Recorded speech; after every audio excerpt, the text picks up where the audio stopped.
ಪಾಪ ಆ ಸಹಾಯ ಇವ್ರು ಮಾಡ್ಬೋದಾಗಿತ್ತಲ್ಲ, ಯಾಕೆ ಮುಂಚೆ ಕೊಟ್ಟಿಲ್ಲ ಅಧ್ಯಕ್ಷ? ಬಿ ಖಾತೆ ಮಾಡಿ ಕೊಡ್ತೀವಿ, ಅದಕ್ಕೆಲ್ಲ ವೇಟ್ ಮಾಡ್ಬೇಕು, ಒಂದೇ ದಿನ ಮಾಡಕ್ ಬರಲ್ಲ ಎಲ್ಲಾನು. ಕನ್ವರ್ಷನ್ ಮಾಡ್ತಕ್ಕಂಥದ್ದು ಎಲ್ಲವೂ ಮಂತ್ರಿಗೆ ಬರಬೇಕು ಅಂತ ಈಗ ತೀರ್ಮಾನ ಇದೆ. ರೈತರು 1/4 ಎಕರೆ ಇದ್ರೂ ಕೂಡ, ಅರ್ಧ ಎಕರೆ ಇದ್ರೂ ಕೂಡ ಅದನ್ನು ಮನೆ ಕಟ್ಕೊಳ್ಳೋಕ್ಕಾಗದೆ ಸೆಕ್ರೆಟರಿಗಳು ಅಥವಾ ಯಾರೋ ಅಲ್ಲಿ ಮಾಡ್ತಿದ್ರು ಅದನ್ನು ಕೂಡ ಮಂತ್ರಿಗಳಿಗೆ ಬರಬೇಕು ಅಂತಂತಂದ್ರೆ ಇದೆಷ್ಟು ಸರಿ? ಎಷ್ಟು ವರ್ಷಗಳಾದರೂ ಕೂಡ ಅದು ಕನ್ವರ್ಷನ್ ಆಗಿ ವಾಪಸ್ ಬರೋದಿಲ್ಲ. ಇಷ್ಟು ದೂರಕ್ಕೆ ಫೈಲ್ಗಳು ಬರೋದು ಎಷ್ಟು ಕಷ್ಟ ಇದೆ ಅನ್ನೋದು ನೀವು ಯೋಚನೆ ಮಾಡಬೇಕು. ಈಗ ಈ ಖಾತ ನೀವು ಏನು ಅದನ್ನ ಪ್ರಯೋಜನನೇ ಆಗೋದಿಲ್ಲ, ನಾವು ಟ್ಯಾಕ್ಸ್ ಕಲೆಕ್ಷನ್ಗೆ ಮಾತ್ರ ಮಾಡ್ಕೊಳ್ತೀವಿ ಅಂತಂದ್ರೆ ಇದು ಎಷ್ಟು ಸರಿ? ಅದರಿಂದ ಅವನಿಗೇನು ಪ್ರಯೋಜನ ಆಗಲ್ಲ ಅಂತ ನೀವೇ ಹೇಳ್ತಿದ್ದೀರಲ್ಲ. ಲೋನ್ ತಗೊಳಕ್ಕಾಗೋದಿಲ್ಲ, ಪ್ಲಾನ್ ಸ್ಯಾಂಕ್ಷನ್ ಅದರಿಂದ ಆಗೋದಿಲ್ಲ, ಯಾವುದೂ ಆಗಲ್ಲ ಅಂತಂತಂದ್ರೆ ಅದು ಮತ್ತೆ ರವಿ ಅವ್ರು ಹೇಳಿದ್ದು ಸರಿ ಆಯ್ತಲ್ಲ. ಅದರಿಂದ ಈ ಖಾತೆಗೆ ತಗೊಂಡ ಮೇಲೆ ಎಲ್ಲ ಪ್ರಯೋಜನಗಳು ಅದರಲ್ಲಿ ಸಿಗಬೇಕು. ಇಲ್ಲ ಅಂತಂತಂದ್ರೆ ನೇರವಾಗಿ ಖಾತಾ ಕೊಡಿ. ಇದರಲ್ಲಿ ತಮ್ಮ ಒಬ್ಬರದೇ ಇದಿಲ್ಲ. ಆದ್ರಿಂದ ಈಗ ಯಾವ್ಯಾವ ಡಿಪಾರ್ಟ್ಮೆಂಟ್ಗೆ ಇದು ಸಂಬಂಧ ಬರ್ತದೋ, ರೆವಿನ್ಯೂ ಡಿಪಾರ್ಟ್ಮೆಂಟು ಇದೆ, ಅವ್ರದ್ದು ಅಷ್ಟು ಹೇಳ್ತಾರೆ, ಉಳಿದವ್ರು ಏನು ಹೇಳ್ತಾರೆ ಅವರು?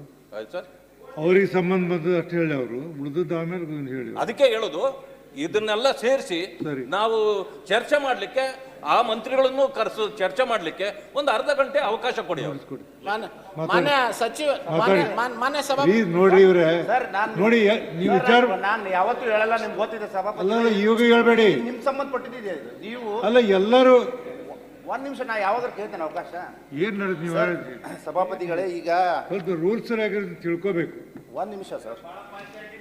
ಇವತ್ತು ನೋಡಿ, ಬೆಂಗಳೂರು ಬಿಟ್ಟರೆ BBMP ಇವೆಲ್ಲ BDA ಬಿಟ್ಟರೆ ಹುಬ್ಳಿ ಧಾರವಾಡನೇ ಅತಿ ಹೆಚ್ಚು ಚೇಂಜ್ ಆಫ್ ಲ್ಯಾಂಡ್ ಯೂಸ್ ಬಂದಿದೆ. ನಿಮ್ಮ ಅನುಬಂಧದಲ್ಲಿ ಕೊಟ್ಟ ಪ್ರಕಾರ ನಮ್ಮ ಹುಬ್ಳಿ ಧಾರವಾಡ 395 ಎಕರೆ ಬಂದಿದೆ.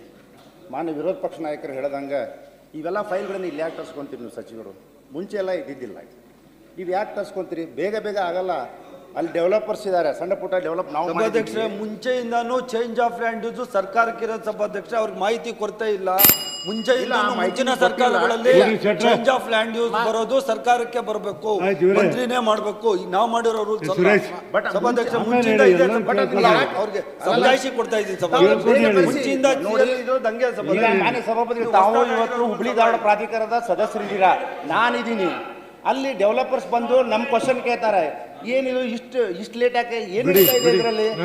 ಭ್ರಷ್ಟಾಚಾರ ಅವ್ಯವಹಾರ ನಡೀತಾ ಇದೆ, ನಾವೇನೋ ದುಡ್ಡು ಜಾಸ್ತಿ ಕೊಡ್ಬೇಕಾ ಎಕರೆಗೆ ಅಂತ ಕೇಳ್ತಾ ಇದಾರೆ ನಮ್ಗೆ ಡೆವಲಪರ್ಸ್ ಹುಬ್ಳಿಯಲ್ಲಿ. ಅದಕ್ಕೆ ನಾನು ನೋಡಿ ನಿಮ್ಮ ಇದರಲ್ಲಿ ಏನಾಗಿದೆ ಅವರು ಯಾರಿಗೆ ದುಡ್ಡು ಕೊಡಬೇಕು ಅಂತ, ಯಾರು ದುಡ್ಡು ಉತ್ತರ ಹೇಳೋದು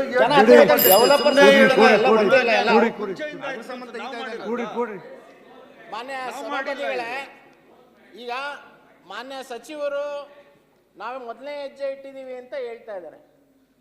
ಈ ಖಾತೆ ಅನ್ನೋಂಥದ್ದು ನಿಜವಾಗ್ಲೂ ಪಡ್ಕೊಳ್ಳೋದಕ್ಕೆ ಏನಾಗಿದೆ ಅಂತಂದ್ರೆ, ಯಾರ ಹತ್ರ ಆಸ್ತಿ ಇದೆ ಅದು ನೋವು ಖಾತೆ ಆಗ್ಬಿಟ್ಟಿದೆ. ಅದನ್ನು ಪಡ್ಕೊಳ್ಳೋದಕ್ಕೆ ನೋವು ಅವರಿಗೆ. 10 ದಾಖಲೆಗಳನ್ನು ತಗೊಂಡೋಗಿ ಕೊಡಬೇಕು, 10 ಸರಿ ಹೋಗ್ಬೇಕು. ನೀವು ಮೇಳ ಮಾಡ್ತೀನಿ ಅಂತ ಹೇಳ್ತೀರಾ, ಸರ್ಕಾರದ ಮಹತ್ವಾಕಾಂಕ್ಷಿ ಯೋಜನೆ ಅಂತ ಹೇಳ್ತೀರಾ, ಒಂದು ಪ್ಲಾನ್ ಸ್ಯಾಂಕ್ಷನ್ ಕೊಡೋದಿಲ್ಲ, ಒಂದು ಕಟ್ಟಡ ಕಟ್ಕೊಳ್ಳೋದೇ ಪರ್ಮಿಷನ್ ಕೊಡೋಂಥದ್ದಿಲ್ಲ. ಇಂಥ ಖಾತೆ ತಗೊಂಡು ಏನು ಮಾಡಬೇಕಾಗಿದೆ ಅವರು? ಇವ್ರು ಲೋನು ಸಿಗೋದಿಲ್ಲ, ಅವ್ನು 10 ಸರಿ ಓಡಾಡಿ ಅವ್ನ ಕೈಗೆ ಸಿಗೋದೇನು ಅಂತಂದ್ರೆ ಒಂದು ಪೀಸ್ ಆಫ್ ಪೇಪರ್. ಇವರು ಇದನ್ನು ಮಾಡೋ ಅಂಥದ್ದನ್ನು ಬಿಟ್ಟು ಸಮಸ್ಯೆ ಏನಿದೆ ಅದನ್ನ ಸರಿಪಡಿಸುವಂಥದಕ್ಕೆ ಒಂದು ಯೋಜನೆ ರೂಪಿಸುವಂಥ ಕೆಲಸ ಮಾಡ್ತಾ ಇಲ್ಲ ಮಾನ್ಯ ಸಚಿವರೇ. ಮತ್ತೆ ಶಾಸಕರಿಗೆ ನಾನು ಹೇಳಲಿಕ್ಕೆ ಬಯಸ್ತೀನಿ ಸಭಾಧ್ಯಕ್ಷರೇ, ಈ ಮುಂಚಿನ ದಿವಸಗಳಲ್ಲಿ ಸರ್ಕಾರದಿಂದ ರಸ್ತೆ ಉಪಯೋಗಿಸ್ತಾ ಇದ್ರು, ನಾವು ಮಾಡಿದಂಥ ರಸ್ತೆ ಉಪಯೋಗಿಸ್ತಾ ಇದ್ರು, ಕರೆಂಟ್ ಉಪಯೋಗಿಸ್ತಾ ಇದ್ರು, ನೀರು ಉಪಯೋಗಿಸ್ತಾ ಇದ್ರು. ಆದರೆ ಯಾವುದೇ ಟ್ಯಾಕ್ಸ್ ಕಟ್ತಾ ಇರಲಿಲ್ಲ ಸಭಾಧ್ಯಕ್ಷರೇ. ಸರ್ಕಾರ ಎಲ್ಲ ವ್ಯವಸ್ಥೆ ಕೊಡಬೇಕು, ಮತ್ತು ಅವ್ರು ಟ್ಯಾಕ್ಸೇ ಕಟ್ಟಿಲ್ಲ ಅಂದರೆ, ಅವರು ಲೈನಪ್ ಆಗಿಲ್ಲ ಅಂದರೆ ಮತ್ತೆ ಹೆಂಗೆ ಸಭಾಧ್ಯಕ್ಷ? ಇದನ್ನು ಮೊದಲನೇ ಅಂತ ನಾನು ಹೇಳಿದೆ, ಮೊದಲನೇ ಹೆಜ್ಜೆ ಇಟ್ಟಿದ್ದೀವಿ ಈ ಖಾತೆ ಬಿ ಖಾತೆ ಕೊಡಲಿಕ್ಕೆ. ಬಿ ಖಾತೆ ಕೊಟ್ಟ ನಂತರ ಈಗ ನಾವು ಪ್ರಸ್ತಾವನೆ ಸಲ್ಲಿಸಿದ್ದೀವಿ ಸಭಾಧ್ಯಕ್ಷರೇ. ಬಿ ಖಾತೆ ಇರೋರ್ಗೂ ಒನ್ ಟೈಮ್ ಸೆಟಲ್ಮೆಂಟ್ OTS ಸಭಾಧ್ಯಕ್ಷರೇ. ಒನ್ ಟೈಮ್ ಸೆಟಲ್ಮೆಂಟ್ಗೆ ಇಷ್ಟುವರೆಗೂ ಆಗಿರುವಂಥ ಬಿ ಖಾತೆಗಳಿಗೆ ಎ ಖಾತೆ ಕೊಡಬೇಕು ಅಂತ ಪ್ರಸ್ತಾವನೆ ಸಲ್ಲಿಸಿದೀವಿ ಸಭಾಧ್ಯಕ್ಷರೇ.